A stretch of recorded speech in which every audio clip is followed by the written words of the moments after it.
पापा नहीं रहे। 1934 दिसंबर के अंत में कैथरीन ने अपने जीवन का प्रथम वास्तविक भावात्मक दुख सहा। उसके प्रिय पिता एक दुर्घटना में मारे गए। उसे बाद में पता चला कि उसके पिता बर्फीली सड़क पर फिसलकर गिर पड़े थे और बर्फबारी के कारण डगमगाती डोलती एक कार से कुचले गए, जबकि उन्होंने कोशिश की कि उसके पिता को बचा ले। आंधी तूफान के कारण कैथरीन के मित्र को कोलोराडो पहुंचकर सूचना देने में कई घंटे लग गए। अपने पिता की आसन्न मृत्यु की खबर पाकर कैथरीन घर के लिए चल पड़ी। भावनाओं के ज्वार और आशंकाओं के उतार चढ़ाव के बीच डेनवर से कंसास पार करके वह मिसौरी की ओर चल पड़ी। कैथरीन ने बताया कि बर्फ जमी सड़कों पर और कुहासे के अंधकार में जबकि कुछ भी साफ नहीं दिख रहा था, केवल परमेश्वर जानते हैं कि उसने कितनी तेज कार चलाई और कैसे चलाई। 30 दिसंबर को कैथरीन कैंसास नगर पहुंची। वहां से उसने अपने घर फोन किया, यह बताने के लिए कि वह लगभग घर पहुंच चुकी थी, लेकिन उसे पता चला कि उसके पिता उसी सुबह मृत्यु को प्राप्त हो चुके थे। कैथरीन ने घर आकर पापा को शव पेटिका में लेटा हुआ देखा। वे बैठक के कमरे में रखे गए थे और परंपरागत रीति से शोक संवेदन प्रकट करने वाले आ जा रहे थे। यह दुख कैथरीन की सहन शक्ति के बाहर था। उसके तन मन में उस युवक के लिए घृणा की लहर फैल गई जिसने कार से उसके पिता को कुचल दिया था। मैं सदैव खुश रहने वालों में से थी। मेरे पापा ने मुझे खुश रहना सिखाया था, अब वे नहीं रहे। मैं अपने भीतर अनजाने भय और घृणा से लड़ रही थी। मेरे पापा सबसे अच्छे पापा थे। किसी भी लड़की के लिए वे सिद्ध पापा होते। मेरी दृष्टि में मेरे पापा कुछ गलत नहीं कर सकते थे। वे मेरे लिए आदर्श थे। कैथरीन को घर छोड़े लगभग 10 वर्ष से अधिक हो चुके थे। बीच बीच में वह कुछ समय के लिए घर आया करती थी। अब पापा कभी उसे प्रचार करते हुए नहीं सुन पाएंगे। कैथरीन ने याद किया कि जब तक अंत्येष्टि संपन्न नहीं हो गई, उसके अंदर की घृणा उस युवक के लिए जिसने उसके पापा को कुचला था भीतर तक बैठ गई थी, और जब वह लोगों से बातें करती विषम मन करती रही। उस छोटे बैप्टिस्ट चर्च की प्रथम पंक्ति में बैठे बैठे मैं अब भी अपने पिता की मृत्यु को स्वीकार नहीं कर पा रही थी। ऐसा नहीं हो सकता। एक के बाद एक घर के सभी लोग उठकर शव पेटिका के पास जाने लगे। मेरी दोनों बहनें, मेरा भाई, केवल एक मैं ही थी जो अपनी जगह में से नहीं उठी। अंत्येष्टि के संचालक मेरे पास आए। कैथरीन, शव पेटिका बंद करने से पहले एक बार अपने पिता के दर्शन कर लो।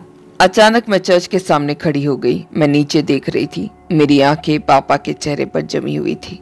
मैंने उनके कंधे को देखा जिस पर कितनी बार मैंने अपना सिर रखा था। मैं सामने झुकी और आहिस्ता से मैंने उस कंधे को छुआ, परंतु जब मैंने उस कंधे को छुआ तब कुछ हुआ। मेरी उंगलियों ने जिसे छुआ वह मात्र सूट था। जो कुछ उस शव पेटिका में था वह सब व्यर्थ और मूल्यहीन था। मेरे प्रिय पिता जिनसे मुझे बहुत प्यार था वे वहां नहीं थे। यह पहली बार हुआ जब मैंने जी उठे पुनरुत्थित महिमामय प्रभु यीशु का वास्तविक अनुभव पाया। अचानक ही मेरे मन में मृत्यु का भय चला गया। जैसे ही मेरा डर गया, मेरे मन से घृणा भी चली गई। पापा मरे नहीं थे, वे जीवित हैं। पुनः नव जीवन एवं मुस्कान, एक नई समझ और आस से भरी कैथरीन वापस डेनवर लौटी। वापस डेनवर आकर उसने एक भवन पाया और फरवरी 1885 में उसके नवीनीकरण का काम प्रारंभ हो गया। उसी वर्ष 30 मई को डेनवर रिवाइवल टैबरनैकल का उद्घाटन हुआ और एक बड़ा नियोन साइन बोर्ड लगाया गया था। उस पर लिखा था, प्रेयर चेंजेस थिंग्स। प्रार्थनाओं से सब चीजें बदलती है। प्रेक्षागृह में 2000 लोग बैठ सकते थे और टैबरनैकल का नाम काफी दूर से पढ़ा जा सकता था। आने वाले 4 वर्षों में आसपास के क्षेत्रों से हजारों लोग वहां आए। टैबरनैकल में सोमवार छोड़ हर रात सभाएं होती थी। आत्म जागृति का वह केंद्र बहुत शीघ्र एक संगठित चर्च के रूप में बदल गया। वह किसी एक कलीसिया से संबंधित नहीं था। बाद में एक संडे स्कूल शुरू किया गया और लोगों को सभाओं में लाने के लिए बस की सेवा प्रारंभ की गई। बाह्य संपर्क के लिए वे जेलों और नर्सिंग होम में जाया करते थे। बाद में कैथरीन ने एक रेडियो कार्यक्रम स्माइलिंग यू प्रारंभ किया। 1936 में अनेक वाद्य यंत्र बजाने वाले और प्रचारक डेनवर रिवाइवल टैबरनैकल में सेवकाई करने लगे। उनमें से एक रेमंड रिची थे। वे एक प्रमुख आत्मिक जागृति प्रचारक थे। उन्होंने सप्ताह चर्च में सेवकाई की। अमेरिका की प्रारंभिक चंगाई सभाओं और आत्मिक जागृति सभाओं में रिची एक प्रमुख प्रणेता थे। अपने पिता की मृत्यु के गहरे सदमे को कैथरीन गहरी घाटी का अनुभव बताती है, परंतु एक और भयानक सदमा कैथरीन की प्रतीक्षा में था, जो इस सदमे से अधिक गहरा और घातक था। बी ए वॉल्ट्रिप। 1935 में बरोजूस ए वॉल्ट्रिप टेक्सास से सुसमाचार प्रचारक के रूप में प्रचार करने टैबरनेकल आया। वह अत्यधिक रूपवान पुरुष था और कैथरीन से 8 वर्ष बड़ा था। शीघ्र ही वे एक दूसरे से प्रेम करने लगे। उनके बीच एक ही रुकावट थी कि वह पहले विवाह कर चुका था और उसके 2 छोटे लड़के थे। पवित्र आत्मा ने उसे चेतावनी दी और बार बार प्रेरणा दी कि यह संबंध गलत है, परंतु कैथरीन उसे अनसुना करती गई। डेनवर की पहली यात्रा के तुरंत बाद कुछ दिनों में उसने अपनी पत्नी को तलाक दे दिया और सबको बताने लगा कि उसकी पत्नी उसे छोड़कर चली गई थी। वॉल्ट्रिप की पत्नी ने बताया कि उसका विश्वास था कि यदि आप जिसे विवाह करते हैं उससे प्रेम नहीं करते, तब उसके बीच कोई वाचा नहीं बन सकती। इसलिए व्यक्ति चाहे तो तलाक ले ले या पुनर्विवाह कर ले। अपनी पत्नी को तलाक देने के पश्चात वॉल्ट्रिप वापस घर लौटकर नहीं गया और उसके छोटे बच्चों ने अपने पिता को फिर कभी नहीं देखा। मिस्टर बना गलती। परिवार का परित्याग करके वॉल्ट्रिप मेसन सिटी आयोवा को चला गया और स्वयं को अविवाहित बताने लगा। उसने रेडियो चैपल के नाम से आत्मिक जागृति केंद्र का आरंभ किया। उसे एक नाटकीय और उत्तेजित करने वाले प्रचारक के रूप में जाना जाता है। वह चैपल से प्रतिदिन रेडियो कार्यक्रम प्रसारित करता था। कैथरीन और हेलन उसकी मदद करने और चंदा उगवाने वहां गई थी। कैथरीन और वॉल्ट्रिप के बीच भावनात्मक अनुराग धीरे धीरे सार्वजनिक चर्चा में आ गया। कैथरीन उसे प्यार से मिस्टर कहकर बुलाती थी। हेलन तथा डेनवर के अन्य मित्रों ने कैथरीन को सही सलाह दी कि वह इस रूपवान प्रचारक से विवाह ना करे, परंतु कैथरीन मानती थी कि उसकी पत्नी उसे छोड़कर जा चुकी थी, इस कारण वह पुनः विवाह करने के लिए स्वतंत्र था। ध्यान देने वाली बात है कि वॉल्ट्रिप का अपनी पत्नी को छोड़कर और कैथरीन के साथ जुड़ना किस समय हुआ, यह विवरण अज्ञात है। वे लोग जो कैथरीन और उसकी सेवकाई को पसंद करते थे, उन्होंने कुछ न कहना ही बेहतर समझा। स्वाभाविक है कि लोग यह मानते थे कि परमेश्वर ने कैथरीन को इस संबंध के लिए क्षमा कर दिया था, अतः उसके विस्तार में जाने का औचित्य नहीं है। 16 अक्टूबर 1838 में कैथरीन ने डेनवर की कलीसिया में घोषणा की कि वह मिस्टर के साथ मेसन सिटी आयोवा में सेवकाई करने की योजना बना रही थी। उसके 2 दिनों बाद 18 अक्टूबर को वॉल्ट्रिप के अविवादित तलाक के 16 माह बाद कैथरीन और वॉल्ट्रिप ने मेसन सिटी में चुपचाप विवाह कर लिया। आखिर विवाद का मसला क्या है? मैं यहाँ कुछ कहना चाहता हूँ।